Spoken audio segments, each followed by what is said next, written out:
Hi, thanks everyone.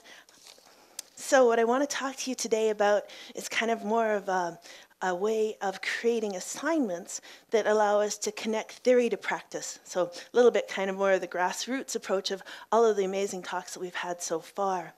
I registered as a nurse in 1989.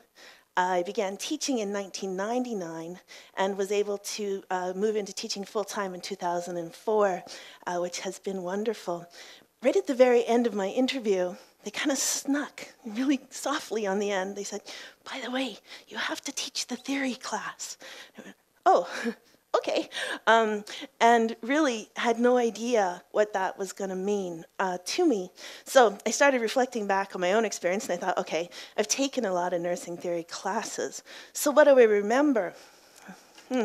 Not so much. So I thought, well, why is it that there are certain learning events, and I'm going to bring some stuff out here for you if I manage to do it without dropping it all, that we remember so clearly.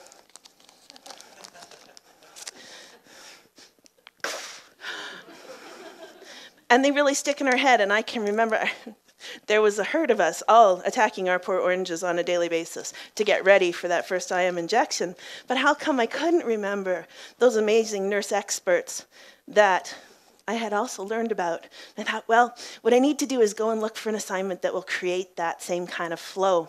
So I was lucky enough, as I went searching through the journals, to find a beautiful piece of work written by Sherry Melrose, and it's called Lunch with a Theorist.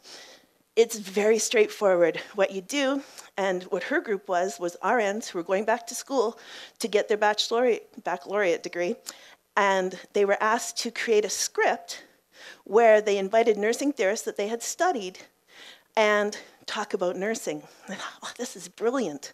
Now, quite often in those realms, those type of learning experiences don't always hit well for a baccalaureate student because they don't have that much experience in practice. So I had to tweak it a little bit. So I looked at all of the things that are in that semester. There's an amazing global health course. There's also a community health course. And there's practice where they're out in the community working on actual projects. And I thought, well, okay, if they can take those themes, if they can take those projects, imagine themselves either currently or in the future and invite their theorists to come to lunch, then they can talk about these ideas and get these theorists to have input both into how they could use the theory in practice, which is what we really want them to be able to understand, and also that they would see these theorists as living, breathing people and not just the book that doesn't ever make it. So I was lucky enough that I brought you some examples today of how those scripts came together. And here's the first one I brought for you. Christina, so this would have been about 5 years ago, decided to bring her theorist to her own home. She served a very casual lunch of sandwiches and homemade cookies and talked about a really serious topic. Harm reduction is sometimes really hard to get across. It's hard to make people understand. And she was able to go through and talk about the process and talk about those pieces in this really nice, nurturing environment, and then came up with these wonderful conclusions that, in fact, with all of this nursing language that was going on top of the theories, that the theorists themselves had the same plan. And that at the end of the day, they had the same product. That what we were really looking for was respect for patient care, health, and wholeness. Now, here's another one that Kara did. What she did was she took her theorists on an adventure. She imagined herself a couple years out into practice, and was able to go on a global experience, but then became overwhelmed with the process. She didn't know what to do with it all. There was so much need, and she felt such an incredible burden not being able to cope, and thought maybe she ought to bail and come back home. Instead, what she did is she invited her theorists to come and have lunch with her. And these two theorists that are highlighted that she chose not only had great nursing theories, but also were real trailblazers.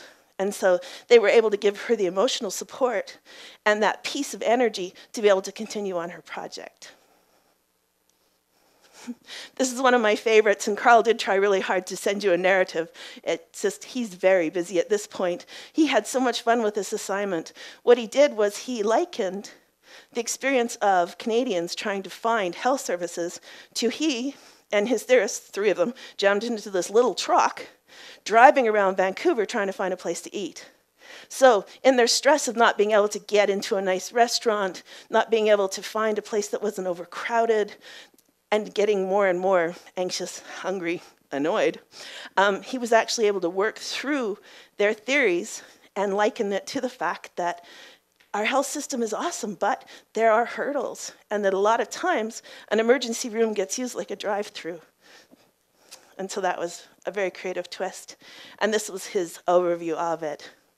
So just talking about those similarities and the fun of being able to do that. Now, for the one to share, I'm going to let you hear from Tessa herself about her experience. Hi there, my name is Tessa Munroe. I'm a 4th-year nursing student at Selkirk College, and in my 3rd year I had the opportunity to complete this assignment with Shannon Shah. My script was set in Guatemala. It's a hypothetical situation in the future in which I'm a new nurse working with Médecins Sans Frontières on an initiative in a rural region to reduce maternal mortality rates. The main idea that I explore in my script with these theorists is the importance of working with people and putting people at the center of care rather than working for people or over people. We really explore the concept of partnering with clients or partnering with patients and collaborating with them. The project that I'm working on is unsuccessful, and in the script I describe feeling very frustrated and overwhelmed because I don't understand why it's not successful. It's built based on research and empirical evidence, and this project has been really successful in other countries, and so I describe feeling really confused about why this initiative is not actually successful at decreasing maternal mortality rates. And the 2 nurse theorists that come to lunch with me encourage me to dig a little bit deeper and explore some of the social and political and economic factors that really influence the lived experience and the health and healing of these women.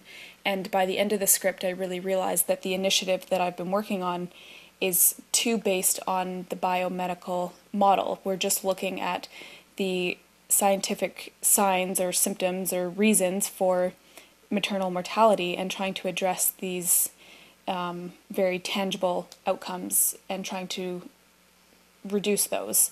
But what's happening in that process is that we haven't built trust or connected really with the people, and we're not building a program that's working with them or in a way that actually supports their real needs. And so women are not using the program as we had anticipated.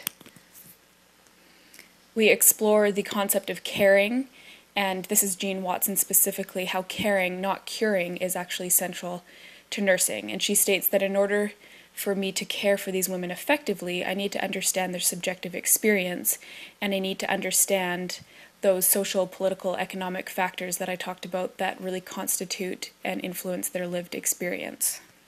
I think this is really important as a nurse. As nurses, we have very specialized body of knowledge and can have a lot of really great ideas about how to promote health or educate people or do this or that, but it's really important to recognize that unless we're doing that in a way that we're working with people and recognizing them as the own experts of their life and health and healing, then we're not going to get very far. I think, too, it helps us to realize the various hats that nurses can wear in the community. On one respect, we are health providers, and that might be the most obvious in this sort of project that I'm working on, but also nurses can be facilitators and work to create environments in which people feel supported and safe to grow and develop themselves. And nurses can also be educators and they can be advocates, but in all of that, it's necessary to work with people and not power over people. So this assignment really helped me to explore those theories that we talk a lot about in class and actually understand how they apply to a real life scenario. And I think that this is happening in our communities and around the world when we look at health promotion and development projects. We often hear of projects that have not been super successful or are not achieving the results that they had hoped. And I think it's important to really consider when we're providing these sort of initiatives, like whose interests are at the center. So through this assignment, I was able to explore that a little bit and really understand how these theories apply. Thanks. So the final step to this assignment is that we actually now create a sharing process with these scripts. So we have a Moodle base to the course. Each student actually posts their scripts into a discussion thread, and the reading for that week is to actually go through and read some of the scripts that their colleagues have produced, and also to provide feedback on about 3. Amazingly, because you can see it, quite often they read the whole bunch. They're very easy read, they're quick, they're enjoyable, there's lots of humor involved in them. But as an educator, the fact that they create 32 exemplars where they're actually seeing their peers, they're seeing those creative thought processes, they're seeing what they see themselves doing in the future, and then they're actually showing the theory in practice is an amazing gift for an educator. I would never in a whole semester be able to share that much that they do in a week. So, key learnings from this particular experience for me is that you don't need to be the creative person. I borrowed an assignment and I simply made it something that worked in my genre, but you must create the opportunity and value the process. You have to let that kind of roll and let them work on it, because it does take, it's one of those very innocent assignments that looks way easier than it really is. The truth of the matter, as many times as we inject an orange, it's never the same. The first time you give an IM injection, it'll be the first time. And what we're just doing is making them better prepared. And when we pick our assignments, that should be our goal as well. Thank you.